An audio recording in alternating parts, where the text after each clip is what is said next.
uitstaande boetes of belastingen. Geen misdrijven in de afgelopen 5 jaar. Geen aantekeningen bij justitie. Waarom ben ik hier? Proces geaccordeerd. Start uitleg algoritme. Wat is dit? Een dagvaarding. U bent opgeroepen afscheid te nemen van Frederik van der Trap. Ze is dood.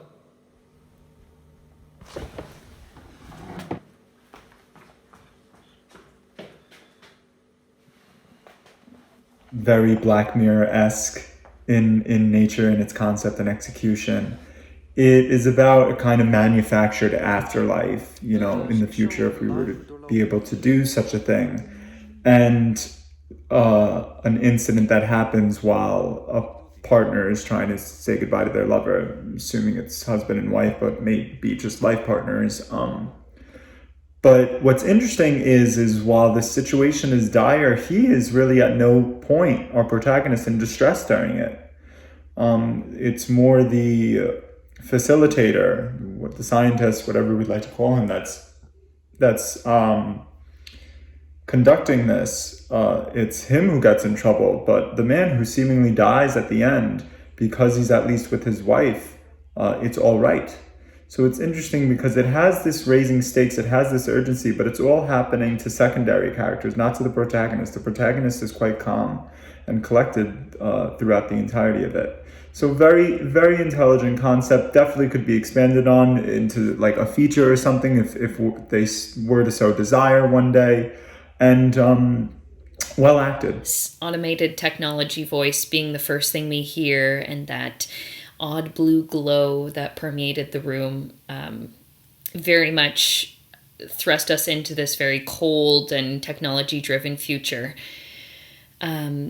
It was a very fully realized environment and storyline, both the morgue and then the void that they created, I truly believed was infinite. The echo of the space was, and the darkness of it was totally believable. And even in that bleak space, the actors and the music really did create this warmth of their relationship and their draw to each other. That love felt very palpable.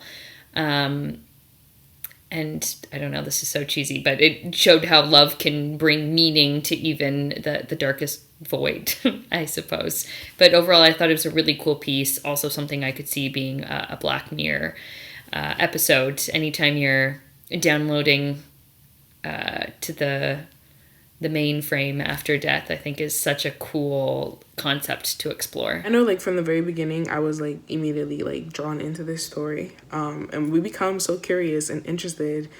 And I think part of that is because we're not exactly sure what's going on. Like, we're not sure what kind of world we're in or, like, what the circumstances are. But we know it's interesting and we want to know, like, more about it. And it was also very, like, compelling seeing them leave, you know, this world, and then join another one.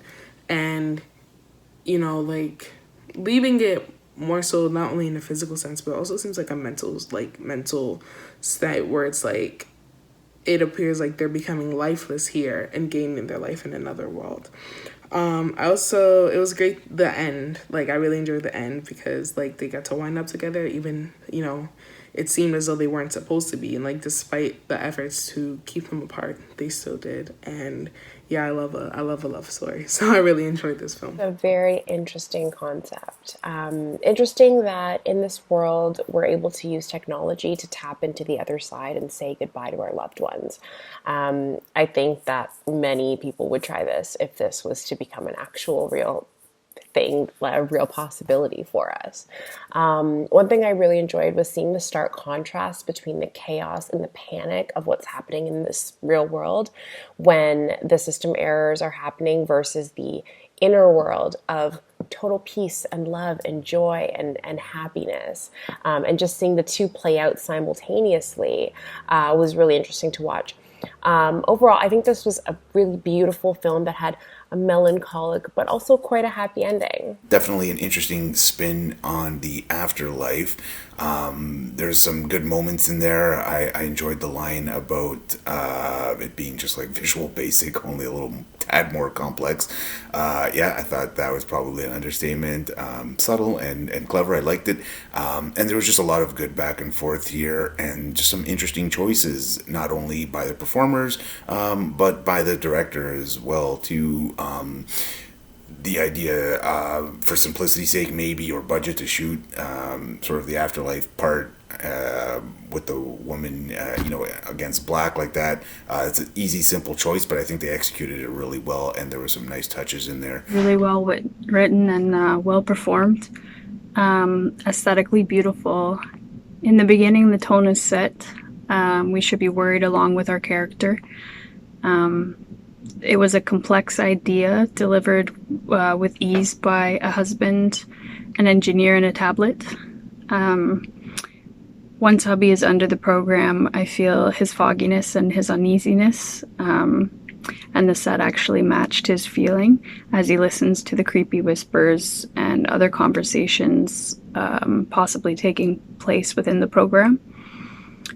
He calls out to his wife, and from that point on, the supernatural becomes super romantic. These actors portrayed the characters' love for one another perfectly. I felt their love and their chemistry, and I was happy that they could glitch together in the end. With the whole kind of setup that was going on, it was definitely futuristic, which I thought was done really well, because they didn't push it too far and they left it kind of vague enough that you could kind of put it anywhere in a timeline, which I thought was well done. As far as like when they went into the actual, like, loaded into that other plane or other place, I thought that was really well done. It was really interesting.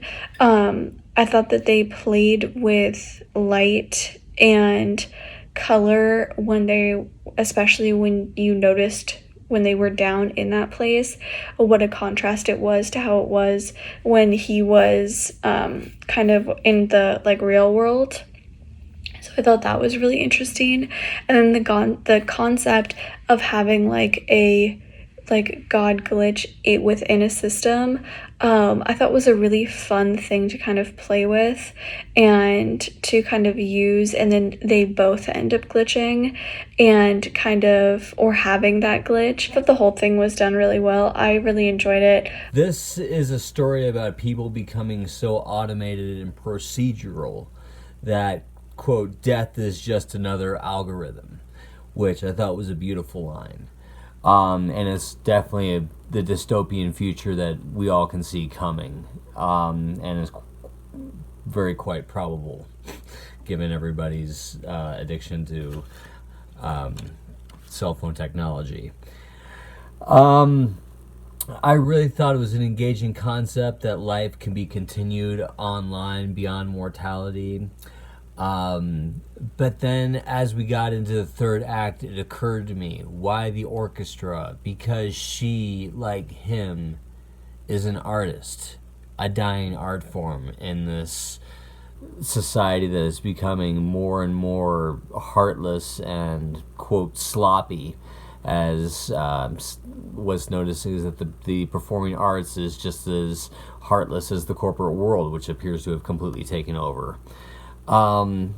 So what the subtextual meaning that I wanted to come back to, that I truly appreciated, was this wasn't a story of the death of two people. Given that the God glitch represents a third character intrusion per the character, this is a story, and that both of these characters chose characters who were artists and or dancers and musicians. This is a story about the death of art.